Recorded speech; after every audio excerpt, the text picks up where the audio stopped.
తిరుచానూరు శ్రీ పద్మావతి అమ్మవారి ఆలయం ముందు సునకాల స్వైర విహారం. తిరుచానూరు పద్మావతి అమ్మవారి ఆలయం ముందు వాహన మండపం ముందు అమ్మవారి క్యూ లైన్లోనూ 2 సునకాలు హల్చల్ చేసిన విషయం ఆశ్చర్యకరంగా మారింది. ఏకంగా క్యూ లైన్లోకి వచ్చి భక్తులను భయభ్రాంతులకు గురిచేసింది. నిబంధనల ప్రకారం వీధి కుక్కలు కనిపిస్తే హెల్త్ విభాగం సిబ్బంది వెంటనే పట్టుకొని తీసుకొని వెళ్ళి తిరుపతికి తరలించి విడిచిపెట్టాలి. నెల రోజులుగా అధికారులు సిబ్బంది నిర్లక్ష్యంతో అమ్మవారి ఆలయం వద్ద వీధి కుక్కల సంచారం పెరిగిపోయింది.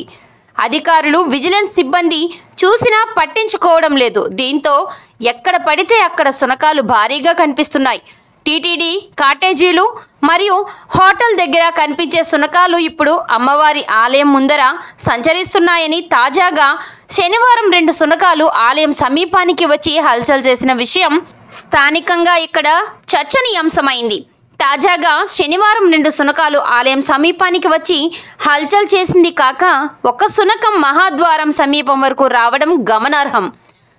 దర్శనం పూర్తి చేసుకుని వెలుపలకు వచ్చే పలువురు భక్తులు ఈ సునకాలను చూసి భయపడుతున్నారు.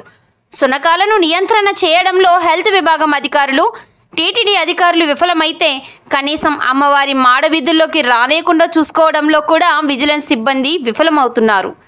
సునకం వెంట్రుకలు రాలిపడిన ప్రదేశం పూజకు పనికిరాదని పండితులు చెబుతున్న విషయం తెలిసిందే. అనుకోకుండా సునకాలు ఆలయంలోకి ప్రవేశిస్తే పెద్ద అపచారం అవుతుందని అభిప్రాయాలు వ్యక్తమవుతున్నాయి. ఇప్పటికైనా హెల్త్ విభాగం అధికారులు, టీటీడీ అధికారులు, విజిలెన్స్ అధికారులు చర్యలు తీసుకోవాలని భక్తులు, స్థానికులు కోరుకుంటున్నారు. ఇదిలా ఉండగా అమ్మవారి సన్నిధిలోకి సైతం మీడియా మిత్రులను అనుమతించని అధికారులు సునకాలను ఎలా అనుమతించారు అంటూ అసహనం వ్యక్తం చేస్తున్నారు మీడియా మిత్రులు. సునకాలకు ఉన్నపాటి విలువ మాకు లేదా అంటూ కొందరు మీడియా మిత్రులు వాపోతున్నారు.